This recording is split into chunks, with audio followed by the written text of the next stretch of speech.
Well, good morning, friends. Welcome to another Worship on Wheels, and I am so glad you joined me this morning. I think I've got something that is really interesting. Had a conversation with a friend of mine this week that was just, it was very enlightening, I think, to both of us. It was on why, our motives behind things. And I'm going to stop, and we had a couple of verses that we were basing this off of. And it was just a wonderful, wonderful conversation. And I just thought I would share some of that conversation with you so that you could get the flavor of it, and maybe you'll get as much out of it as I did. So I'm going to pull over right here, and I am going to read those Bible verses real quick. And when you hear them, you're going to be like, man, those things, they don't do the same thing. They're saying different stuff. All right, here's the two verses we're going to be looking at. First off is Matthew 6:1. It says, "Take care not to practice your righteousness in the sight of people to be noticed by them. Otherwise, you have no reward with your Father who is in heaven." And we were comparing that to Matthew 5, verse 16. "In the same way, let your light shine before others, that they may see your good deeds and glorify your Father in heaven." Well, as we had this conversation, and I think that for those who don't really study the Bible, the first thing they're going to say, man, those two verses are complete confliction with one another. I'm going to fix this butt buffer. I had it in the back. Don't want it to blow off. Coach Vic was using it, and I forgot to take it off this morning when I left the house. All right. So this buddy of mine, and he's a younger dude, he was like, Coach, could you talk to me about those things? What do you think? The reality is this. What these concepts in these two verses is saying is identical. It's your motives. It's who you're giving the glory to. In other words, if you're going to glorify God, shine that light, make it loud, make it bold. If you're going to glorify you, dim the bulb a little bit. Our job is not to glorify ourselves. Our job is not to lift ourselves up and make us seem more important, more intellectual, more wealthy, more fancy, more famous. Our job is not to do that. You know, it's funny as a Christian, and I'm guilty of this. I have a confession to make. I am very guilty of this. Do you ever find yourself giving so that you would get? You know, I give at church, and I go to church, and Lord, you should bless me because of that. I mean, I gave, I sacrificed. You should give me some stuff. I mean, I earned it.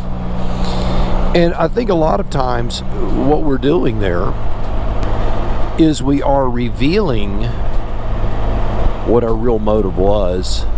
We were hoping that it would be recognized and that we should get a reward for it, and we should get a reward for it now. And that motive, that underlying motive, is part of being a human being, and we all struggle with that too, by the way. So if you've done that, or if you do that, don't feel like you have the corner on the market, because we all do it. There are two kinds of people: those who do it and those who say they don't. But right, I mean, we go to work a lot of times, and we work and we go, man, my motivation is simply to be better than that guy, or to get that raise. And I'm not saying that we shouldn't get a raise, and I'm not saying that there are times when you might have deserved the raise, when you were overlooked. But your motive to do good work and to work hard is simply because you want to do the right thing. It shouldn't be a desire to get more.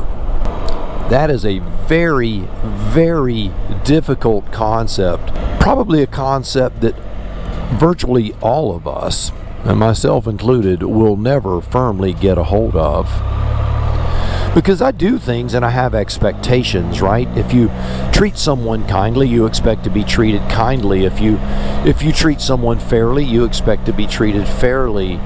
If you don't say bad things about someone, you don't expect them to say bad things about you. Now, to a large extent, that does come to fruition, you know, because if our motives are pure, a lot of times those arbitrary things that would come out otherwise don't come out. The old, you know, you scratch my back, I scratch yours, that sort of thing, that works to a certain degree, but you have to realize that everyone's not going to have pure motives. One of the things I talk to the young people about on my team that I have the privilege of coaching is the pursuit of excellence. Not in the sense of beating someone else. I've been told I'm competitive, and I guess from outside looking in, I am. But if you were to ask me if I'm really competitive, I would say probably not. I don't get jaded or beat up if someone is better than me, or faster than me, or stronger than me, or smarter than me. And there are plenty of those all over the world that can beat me in any of those endeavors.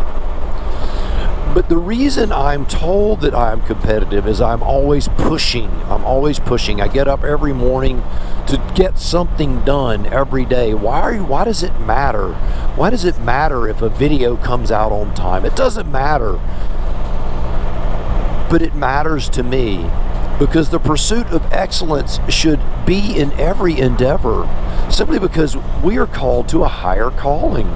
Not so that others will recognize it, but for the absolute joy of the pursuit of that excellence. That's what we're called to do, not to get accolades of man, but to do it because that's what we were called to do. And through that greatness, that excellence, we can shine the light on the one who called us to do it.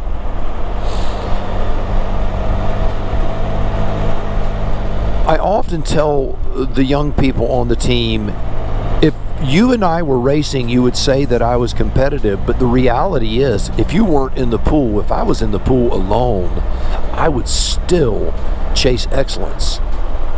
Your physical presence just makes it an observable task, but it was always the task that is laid before me. This quest for excellence does not stop when you get out of the pool or get off of the football field or whatever, when you leave the office. It's being the best driver on the road, the safest driver, the most focused. Now, I fail at that a lot, I'm going to tell you that, I do. But we should pursue excellence. We shouldn't be lazy in anything that we do. We're not called to a life of apathy. We're called to a life of excellence. And the motive behind that excellence truly does matter. Often, the young people I coach hear this. If you are the fastest swimmer on this team, but you are a terrible teammate, I got no use for you. Now, I know that is terrible English, and I should pursue excellence in my speech patterns and how to maybe convey a message a little better. But I think you get the point. To simply be the fastest swimmer, if that's your goal, then you're just chasing a time, a clock. And there are people that are going to do that, and that's okay. But there should be more to it than that. The lifting of others, the motivation, the inspiration of others. Those things matter. Those motives matter. In fact, I dare say they matter more than the clock that you're racing against. So remember, no matter what you do, think about why you're doing it. And you know, there's always that prayer that we can ask God, search my heart. Search my heart. Lord, show me where I'm failing. And always try to give unselfishly so that you're not lifting yourself up at the expense of others. All right. Well, there you have it. Another Worship on Wheels in the books. I'm going to enjoy this beautiful ride on a gray morning. You know what? If I was to take the word gray and just put a T on the end of it, It would be a great morning. And that's what this is. It's a great morning. Gray skies, cool air, a little dampness. It is just beautiful. Coach Vic's sleeping, it's early, and I am just enjoying the ride. All right, well, remember this, my friends. You, yes, you are loved, and so am I, and that's really good news. Now, let's go change the world. We'll see you on the road really soon. Woo. Oh, yeah.